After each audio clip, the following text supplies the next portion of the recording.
Bienvenidos a un nuevo capítulo de Entre la pantalla y la realidad. El día de hoy estaremos analizando una película de la cual nos han hablado mucho y se llama La Rosa Púrpura del Cairo, dirigida por Woody Allen en 1985. Bueno, esta película se sitúa en la Gran Depresión de los años 30 y esta fue una época de mucha crisis económica en los Estados Unidos. El cine, digamos que en ese entonces era, entre comillas, el refugio de las masas. Era un espacio en donde las personas podían escapar de su realidad, de la incertidumbre, del desempleo, de la desigualdad, etc. Bueno, pero ya entrándonos un poco más en la película, ¿de qué se trata esta película?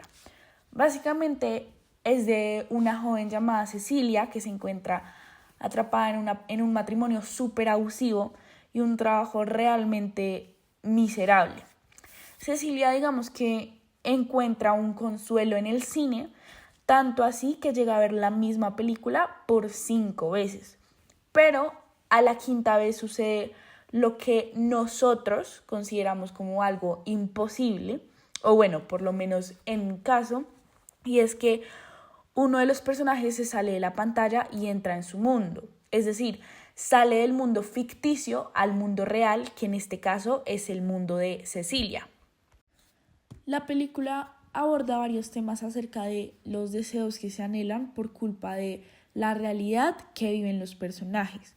En este caso, los protagonistas son Tom Baxter y, como lo dije anteriormente, Cecilia, y es muy loco porque ambos quieren dejar su realidad para vivir en un mundo de ilusiones.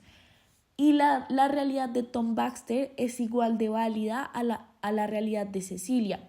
Y esto se puede evidenciar en una escena en donde ambos están cenando en un restaurante y Tom se ofrece a pagar la cuenta porque él consideraba que tenía muchísimo dinero.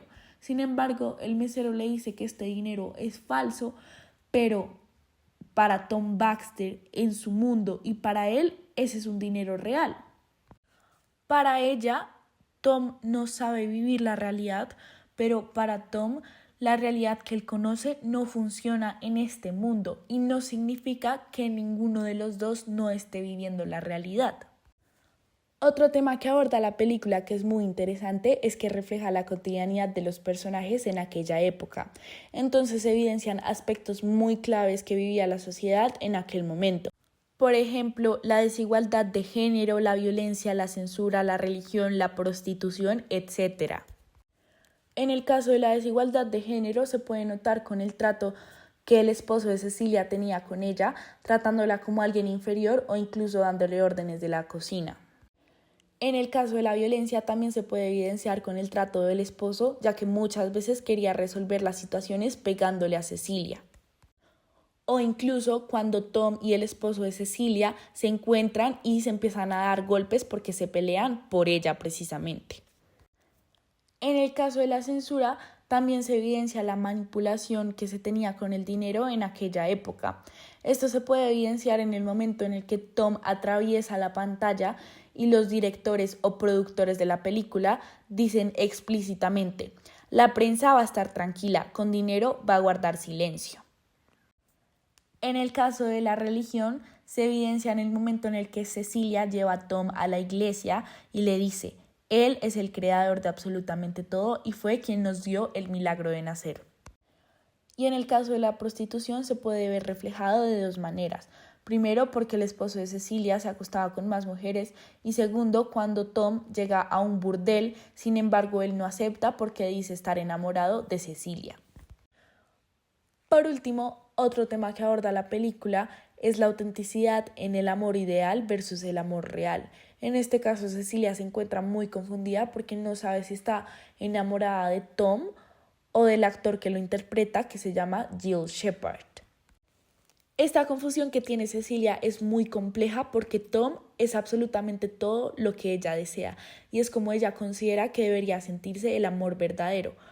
Por el contrario, Jill es el actor que lo interpreta, por ende es humano, es decir, no es perfecto. Sin embargo, Cecilia considera que el actor podría ser como el personaje e incluso es eso lo que la convence de abandonar a Tom para seguir esa supuesta realidad, porque de hecho ella dice textualmente, debo escoger el mundo real. Lo triste es que ella al escoger el amor real se da cuenta que es un amor que decepciona, pero la película cumple con su propósito y es demostrar que aunque el amor la traiciona, el cine nunca la va a traicionar. Si uno se pone a analizar detalladamente la película, se da cuenta que es una película muy completa. El lenguaje visual es súper impactante porque el contraste entre la película interna, es decir, la película que Cecilia va a ver al cine, con el contraste del mundo real es súper evidente y esto lo hacen por medio del uso del color. Entonces muestran la película interna con blanco y negro y el mundo real sí lo muestran completamente a color. La composición de los planos también es muy interesante porque se hace uso de planos fijos, planos generales, plano detalle y plano cerrado y van muy acorde a lo que se quiere transmitir en cada escena. Por ejemplo, los planos en las salas de cine normalmente son planos fijos o planos generales, pero cuando alguno de los personajes está teniendo algún momento íntimo o emocional, suelen ser planos detalle o planos cerrados. El lenguaje sonoro en esta película es clave para poder diferenciar el mundo dentro de la película y el mundo real. Entonces, por ejemplo, los diálogos dentro de la película son mucho más caricaturescos y son mucho más artificiales, mientras que en el mundo real son diálogos mucho más naturales. E incluso se hace uso de sonido diegético que transita de uno al otro. Entonces, por ejemplo, cuando Tom Baxter sale de la pantalla, su voz, sus pasos y sus ruidos corporales suenan de una forma distinta. Suenan como si literalmente ahora estuvieran en el mundo real. La narración de esta película es lineal y aunque no hay un narrador en voz en off, todo está filtrado por la experiencia de Cecilia. La cámara es externa, sin embargo, la historia hace que uno se encariñe con el personaje y uno sufra con ella e incluso tenga los mismos deseos que ella. Y aquí quiero citar textualmente una frase del texto La doble identificación en el cine de Jacques Aumont. Abro comillas. Toda historia contada es un poco nuestra historia. Cierro comillas. Cuando nosotros nos involucramos con un personaje o nos involucramos con una historia, proyectamos en ella nuestras propias emociones, deseos o creencias. Lo que realmente nos conmueve de una película no es solo lo que le pasa a los personajes, sino cómo eso se ve reflejado en nuestras propias experiencias. Lo que dije anteriormente también se relaciona con otra frase del texto de Jacques Aumont y es, abro comillas, casi siempre que se habla de una película se habla del recuerdo de la película, el recuerdo ya reelaborado. El espectador al recordar tiende a creer que se ha identificado por simpatía con este o aquel personaje, cierro comillas. Lo que recordamos de una película no es la película en sí, sino una versión subjetiva. La memoria del espectador es activa, por ende transforma, reinterpreta y selecciona.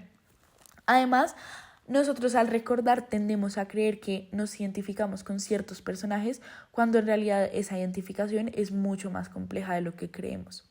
Nosotros siempre nos quedamos con lo que realmente nos importa de la película o de hecho con lo que nosotros nos sentimos identificados o reflejados de la película.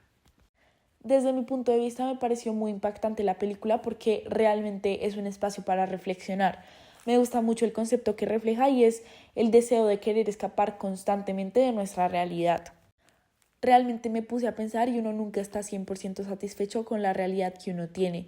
Uno siempre está enfocado en la realidad de los demás o incluso uno anhela cosas que no tiene en este momento, pero que en algún punto desea conseguir. Es decir, nunca estamos satisfechos con el hoy, con el presente, con lo que tenemos ahora. También me gustó mucho el hecho de que la película reflejara que el cine puede llegar a salvarnos. Sin embargo, yo me cuestionaba si en verdad el cine hace que nos escapemos de la realidad o si por el contrario hace que uno sea mucho más consciente de su realidad. Por último, quiero terminar con una cita del texto La obra de arte en la época de su reproductibilidad técnica de Walter Benjamin, que dice, abro comillas, la enorme transformación de la humanidad en espectadora la conduce a una pérdida de la experiencia, cierro comillas. Esto es para decir que personalmente considero que el cine no puede sustituir nuestra vida y no nos podemos dejar influenciar solo por lo que vemos en las pantallas, porque podemos llegar a quedar completamente vacíos, es decir, vemos mucho, sentimos mucho, pero no vivimos mucho.